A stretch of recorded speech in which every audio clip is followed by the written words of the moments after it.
Good evening everyone. મકાઈના ડોડવા છે ને બહુ બધા આવ્યા હતા. તમે જોયા કેટલા બધા આવ્યા હતા. ઘણા બધા આમાંથી ખાધા તો કઈ હજી આ હુંડલો ભર્યો. હવે છે ને 4 દિવસ થઈ ગયા એટલે આના પાંદડા માંડ્યા સુકાવા. તો અમે એક નવી રેસીપી કરવાના છે. જે મકાઈનો પોપ કરે ને એવી રીતે જોરદાર દેશી તાપણું કર્યું. અને આમાં છે ને આપણે મકાઈના ડોડવાને આમ નાખી દેવાના છે. બાકી થોડાક રાખ્યા. ઘણા આપણે સજેસ્ટ કર્યું કે આનો ઉપમા બને, શીરો તો બનાવ્યો. એ બીજી ઘણી બધી રેસીપી ઘણાએ કીધી છે, એ બનાવશું આપણે ધીમે ધીમે. અને આ એક વસ્તુ નવી કરવાના છે. વાહ રે વાહ, કરો કરો, પધરાવો. આજે અમે પડવો છે ને, ઉતાસણી આવે જ છે.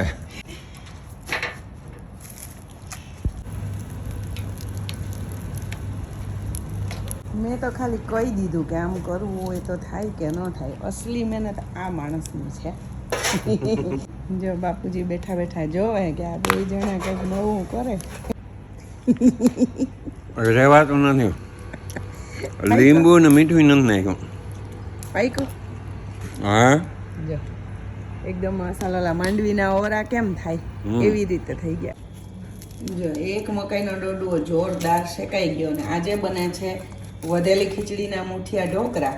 તો એમાંય નાખવામાં આવે. એમાં આખી મકાઈ. શેફ થાનકીભાઈ સુંડલો ભરીને શેકાઈ ગયા જોરદાર.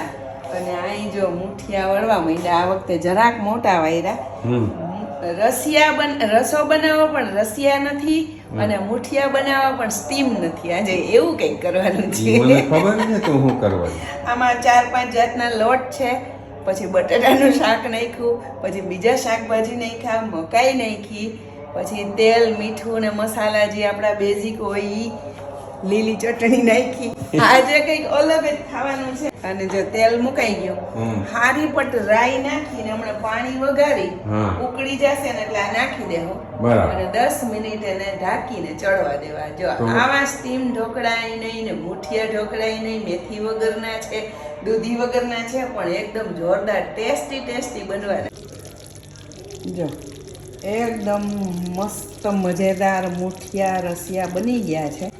ચા મુકાઈ ગઈ અને બસ છોકરાઓ આવે ને એટલે જમી લઈએ. પોક બનીને રેડી છે ભાઈ.